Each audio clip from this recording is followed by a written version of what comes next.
Good morning friends, welcome to my channel, welcome to mini blog. বৃহস্পতিবার সকাল সকাল স্নান পুজো করে ফেললাম।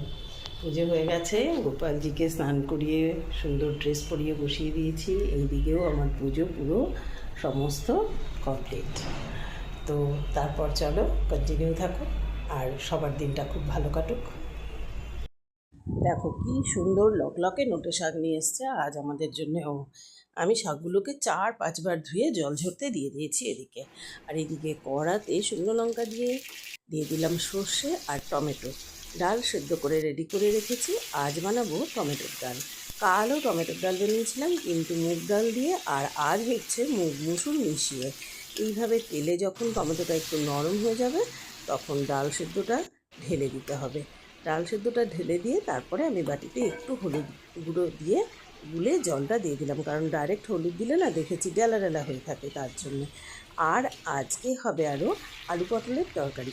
সেই আমার ব্রিটিশ আমলের কড়াতে আমি আলুগুলোকে ভাজতে শুরু করেছি। এই কড়াটার দুরবস্থা বিশাল একেবারে।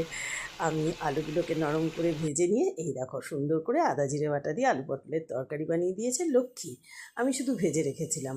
আর এইদিকে বানিয়ে দিয়েছে নোটে শাক ভাজা, এইদিকে করে দিয়েছে রুই মাছের ঝোল, আর যারা মাছ না খাবে তাদের আছে ডিম। আর এদিকে হলো কালকের যে আমি ঝিঙে আলু দিয়ে চিংড়ি মাছ দিয়ে ঝোল বানিয়েছিলাম সেটা। আর রুনুর জন্য রয়েছে শাকটা পেঁয়াজ রসুন ছাড়া। আর এই ডাল ডিম এগুলো সব আমার রেডি পুরো। পুজো টুজো সমস্ত কিছু করে সব রান্না সব কিছু কমপ্লিট করে বসে গেছি এখন ব্রেকফাস্ট করতে। এই যে রুটি সবজি।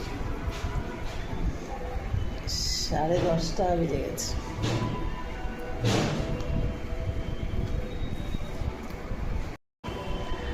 আজ ভীষণ খুশি সকাল থেকেই। কেন বলো? আজ মানি আসবে। মানে দাদা একটু বাদেই আনতে যাবে। খুব খুশি। পরশুদিন ভিডিও কলে অনেকক্ষণ কথা বলছিল, নাচ গান অনেক কিছু দেখানো হয়ে গেছে। আমি বললাম সামার ভ্যাকেশান তো শেষ হয়ে যাবে, এরপরে আয়। কেন কদিন আগেই নিয়ে গেলে আবার কেন? আমি বললাম না, এখন আসতে হবে। এখন বাড়িতে ওর মা ফোন করে বললো নিয়ে আসতে, যাব।